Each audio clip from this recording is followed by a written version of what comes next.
Isaia 57 dal verso 14. Si dirà: aggiustate, aggiustate, preparate la via, togliete gli ostacoli dalla via del mio popolo. Infatti così parla colui che è l'alto, l'eccelso, che abita l'eternità e che si chiama il Santo. Io dimoro nel luogo eccelso e santo, ma sto vicino a chi è oppresso e umile di spirito, per ravvivare lo spirito degli umili, per ravvivare il cuore degli oppressi. Io infatti non voglio contendere per sempre, né serbare l'ira in eterno, affinché gli spiriti, le anime che io ho fatte, non vengano meno davanti a me.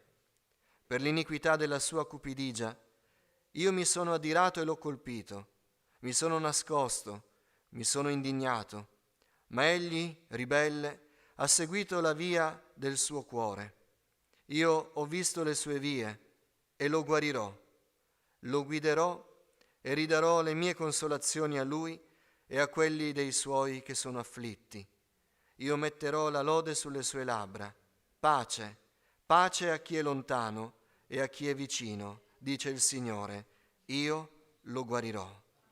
Signore, ti ringraziamo, perché se siamo salvati è per la tua misericordia.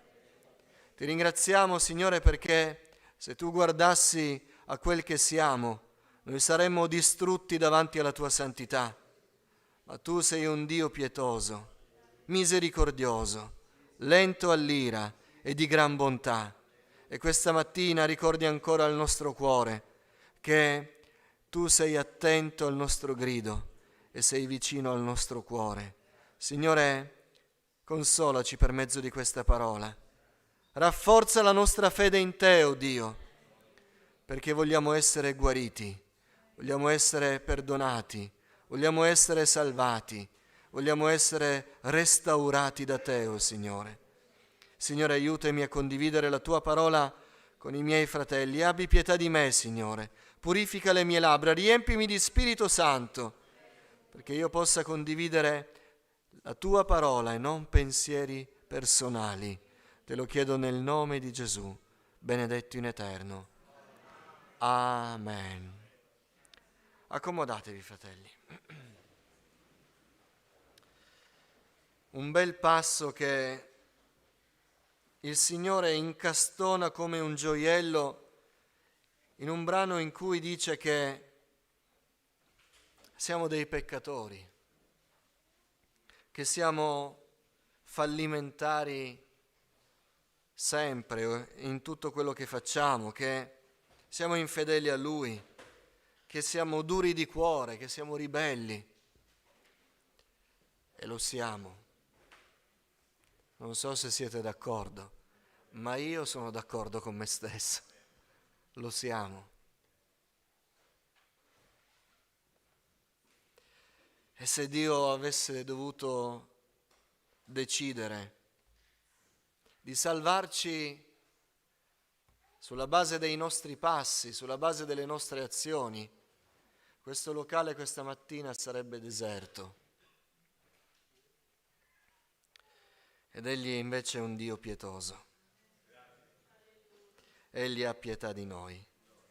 Ma attenzione che non sia questa una giustificazione.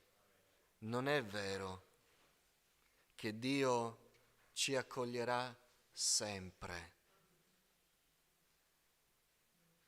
Se concludiamo la frase così. Ma Dio è pietoso, alla fine chiuderà un occhio, mi darà una spinta alla fine ed entrerò dentro. No, non è così. Non confondiamo il tempo della grazia con il tempo assoluto di Dio. C'è un tempo che è questo, in cui il Dio di grazia si è manifestato e ci invita e non si stanca e ci chiama e ci richiama e ci ristora e ci consola. Non sarà sempre così. Ma se ci pensiamo, è giusto che non sia così. Noi stessi non vorremmo che fosse così. Per le cose nostre, per le nostre valutazioni, Noi non siamo disponibili a tenere la porta sempre aperta. E non sarà sempre così. Per cui quando ringraziamo il Signore, perché Egli è lento all'ira e di gran bontà, ricordiamoci che non è per sempre. E che se oggi possiamo ascoltare l'ennesimo invito della grazia, dobbiamo correre con tutte le nostre forze, chiedere al Signore di avere pietà di noi, umiliarci davanti a Lui, perché il giorno di domani non ci appartiene. E quando Gesù dice nelle parabole, ivi sarà il pianto e lo stridor dei denti, noi dobbiamo porre mente a questa espressione che a volte scivola veloce, perché alla fine di una parabola allora uno dice sì, l'ho letta veloce, andiamo avanti. Ivi sarà il pianto e lo stridor di denti.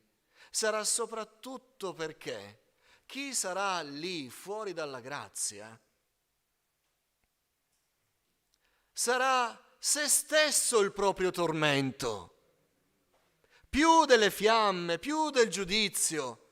Saremo noi stessi il tormento se non entreremo nella grazia di Dio, perché diremo abbiamo avuto 1, 2, 100, 1000, 1.000.000 di occasioni per ricevere l'invito di Dio e abbiamo resistito, siamo rimasti freddi, insensibili, non abbiamo fatto nulla per entrare nella grazia, dicendo ma Dio è buono,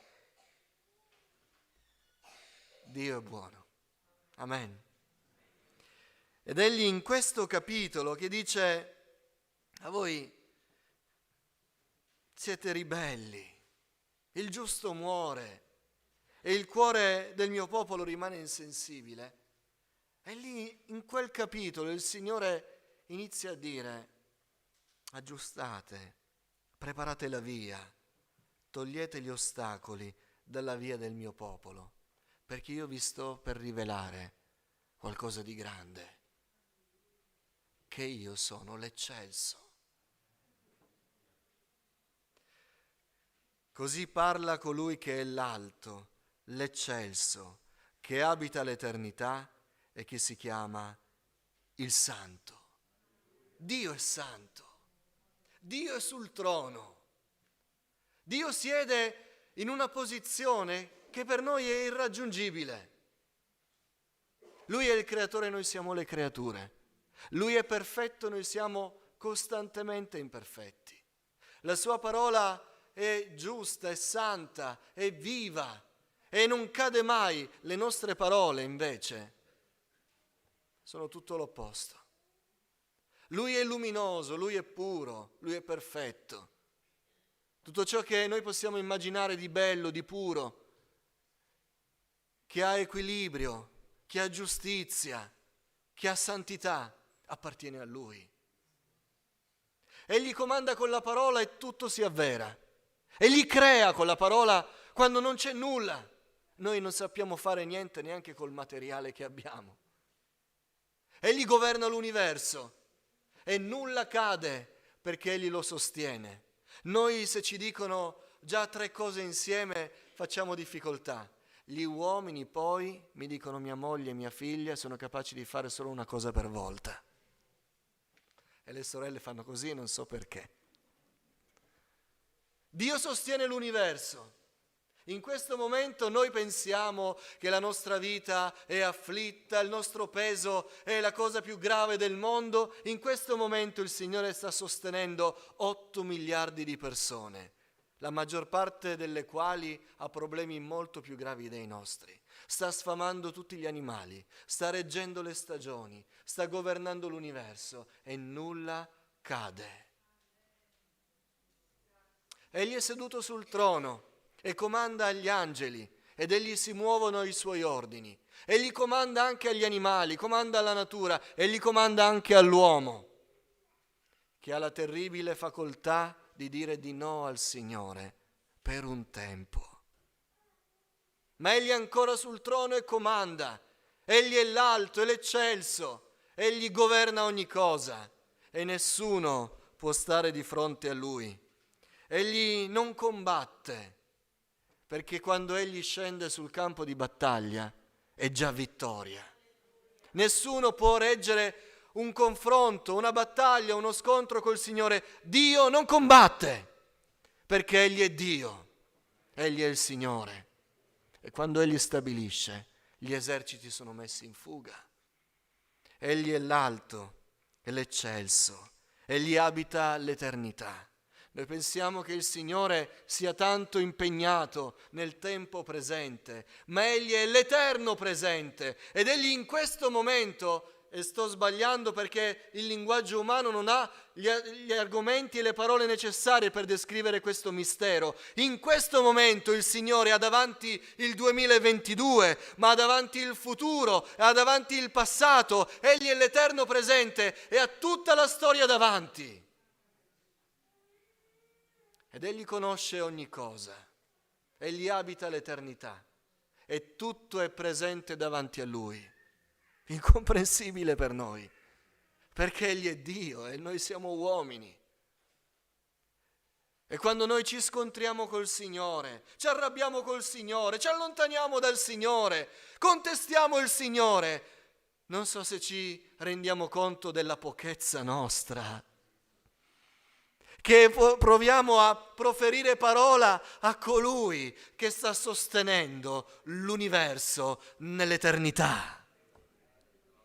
Quando Giobbe andava a dire al Signore che non era giusto che egli soffrisse, che egli era provato oltre misura, a un certo punto il Signore, che è buono, è pietoso, dopo aver fatto parlare gli amici di Giobbe, prende la parola. E questa cosa voi lo sapete, ve la faccio notare sempre. Non risponde una sola parola alle domande di Giobbe. Gli chiede perché la malattia, perché il lutto, perché il disastro economico, perché proprio lui, perché gli altri prosperano e lui no, perché i suoi amici non lo capiscono. Gli fa tante domande Giobbe e Dio prende la parola e non risponde nulla di quelle domande. E già il non rispondere è una risposta. È una risposta che mette in ordine le gerarchie e dice: tu sei così piccolo che non saresti neanche degno delle mie risposte, perché quello che ti capita è un granello di sabbia in un'infinità di cose che stanno accadendo in questo momento e che tu non conosci e che io sostengo con la mia mano. Già la non risposta di Dio è una gran risposta, ma poi il Signore gli risponde e non gli dice nulla riguardo alle sue faccende, inizia a parlargli del coccodrillo, non è proprio il coccodrillo, è un altro animale, inizia a parlargli delle stagioni, della neve, inizia a parlargli delle stelle, inizia a parlargli del creato e Giobbe inizia a capire che ha osato parlare con colui che è molto più alto di lui e che egli non è degno di avvicinare se non è Dio ad andare da lui. Così parla colui che è l'alto, l'eccelso, che abita l'eternità e che si chiama il Santo. Io dimoro nel luogo eccelso e santo.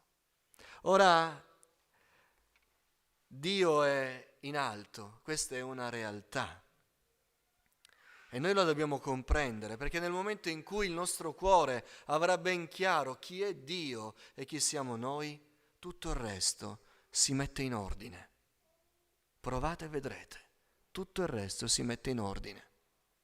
Che Dio sia alto è una realtà, ma è una realtà che non è completa. Eppure molti si appoggiano su questa realtà per farsi la loro idea di un Dio alto. E l'idea umana di un Dio alto a volte si scontra con la realtà di un Dio alto. Ci sono i cosiddetti agnostici, che sono quelle persone che provano a essere atee politicamente corrette e dicono: Dio è alto. Non ci credo molto, ma non oso dire che non c'è, perché lui è alto e io sono basso e quindi mi limito a dire che non posso conoscere, non posso sapere se Dio c'è e se Dio non c'è.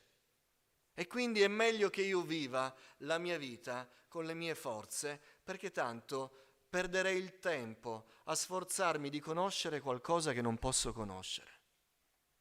E allora iniziano a dire che bisogna vivere per questa vita, che Dio è inutile cercarlo, perché è alto.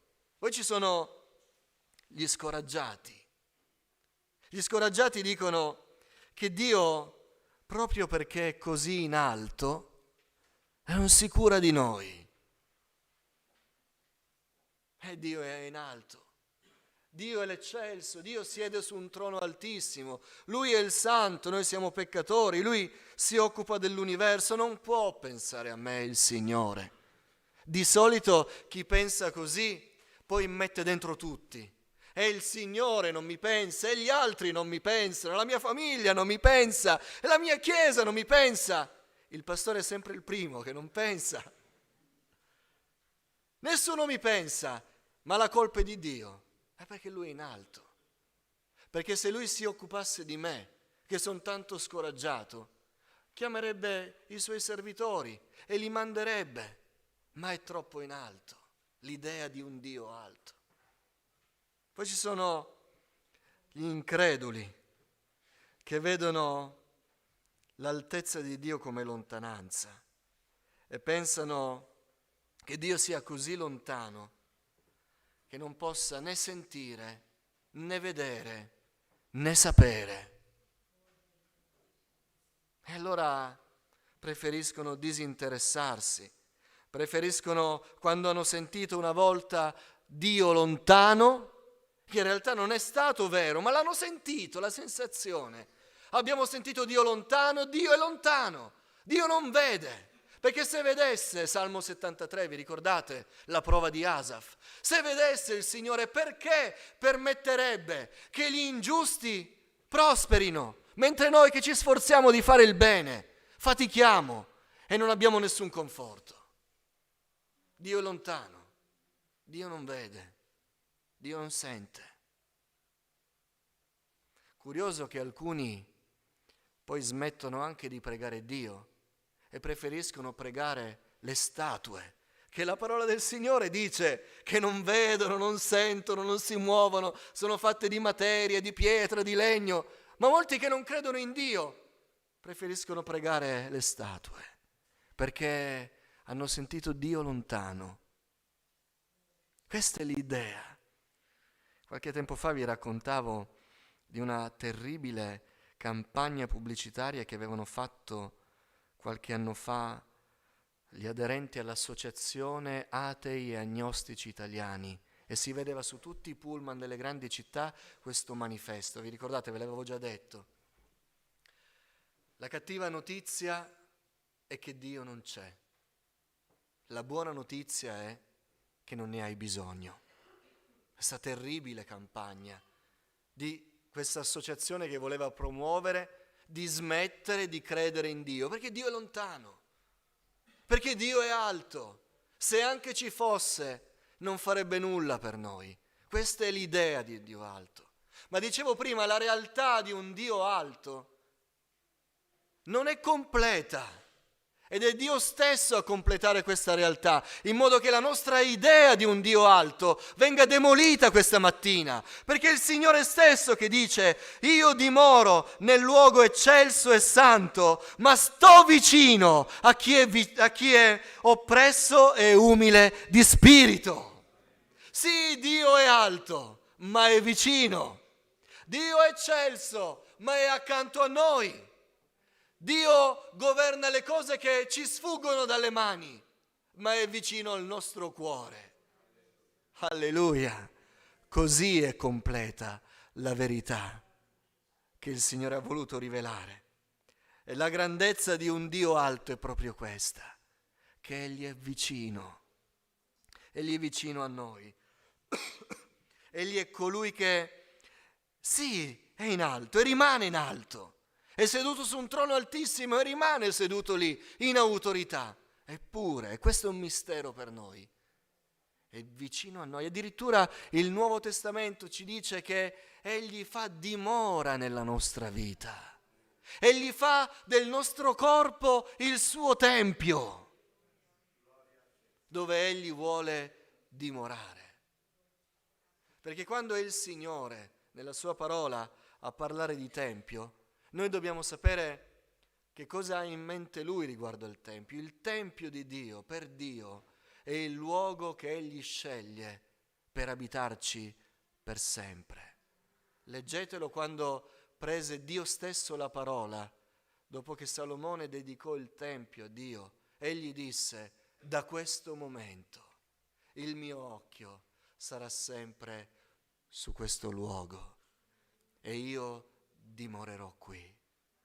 Ed egli lo fece comprendere facendo scendere la nuvola della sua presenza nel tempio, e quando scese quella nuvola i sacerdoti dovettero uscire e non riuscivano più a star dentro. Uno può dire: ma io nella nebbia ci riesco a stare, che è una nuvola abbassata.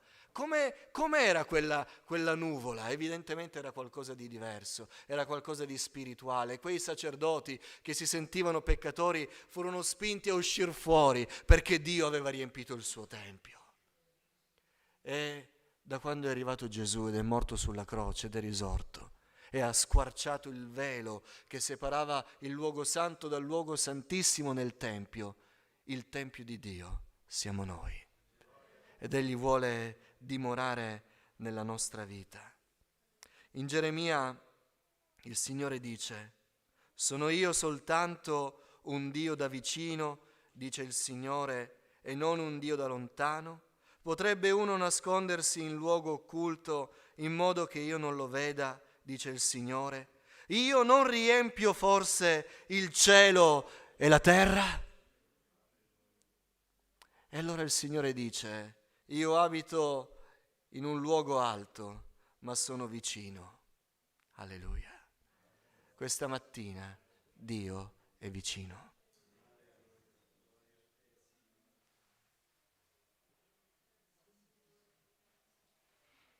Ma Egli è vicino non a tutti. Non è vicino a tutti i cuori. Egli è vicino al cuore dell'uomo umile. Questa mattina il Dio eccelso è vicino al cuore dell'uomo, della donna, che si considera peccatore, che si considera oppresso, umile di spirito, che confessa di aver bisogno che il suo spirito sia ravvivato. E Gesù, il Signore, dice questa mattina: io sono vicino a chi è oppresso e umile di spirito, io sono vicino a chi desidera essere ravvivato, io sono vicino a quei cuori.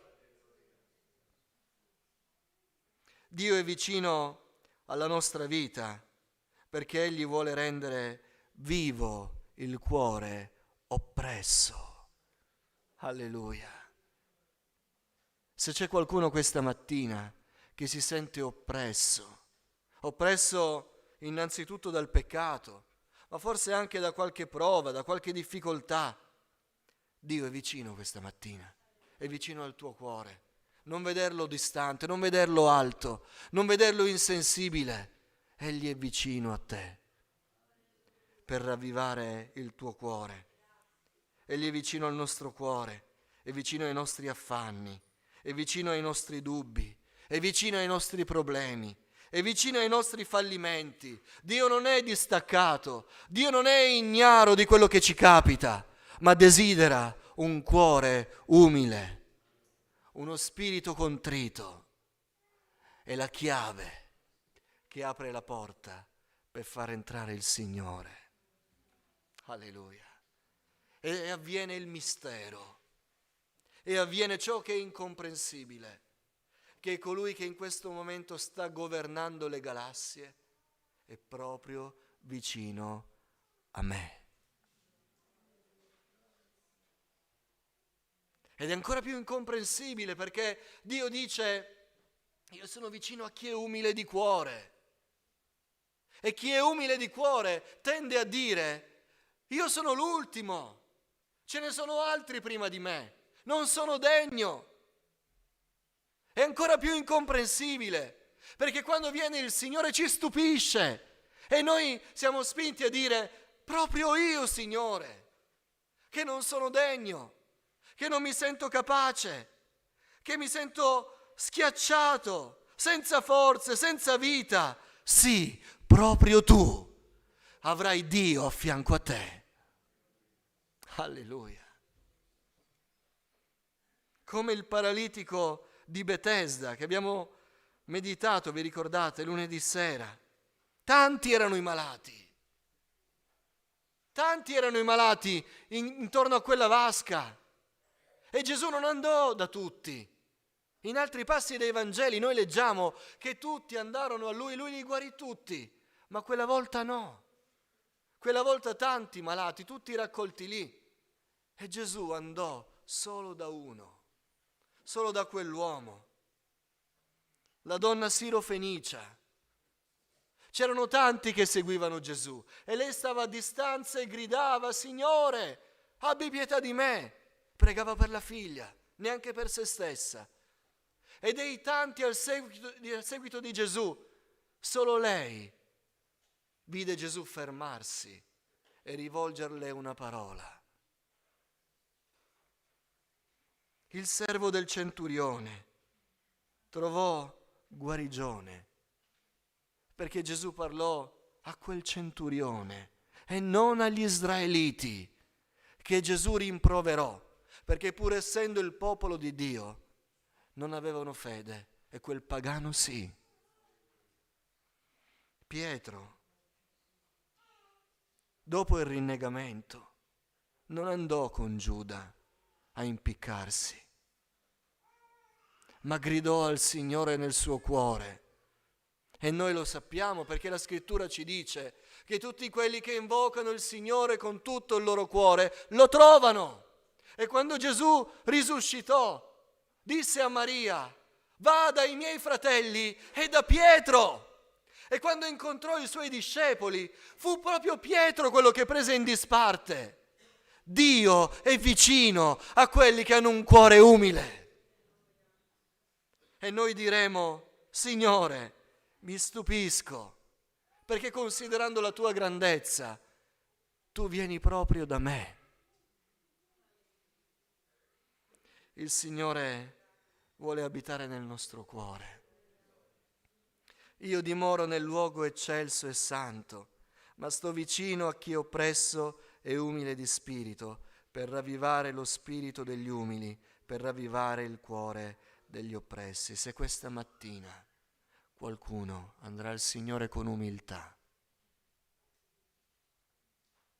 L'umiltà è la cosa più facile da realizzare e nello stesso tempo la cosa più difficile. Se qualcuno questa mattina andrà al Signore con umiltà, scoprirà che Dio è vicino. Dio è vicino. Chiederemo perdono per avergli detto che non ha ascoltato, che non è sensibile, che è lontano da noi. Egli ci aprirà gli occhi e ci dirà: io sono qui, io sono qui. Vi chiedo di alzarvi in piedi.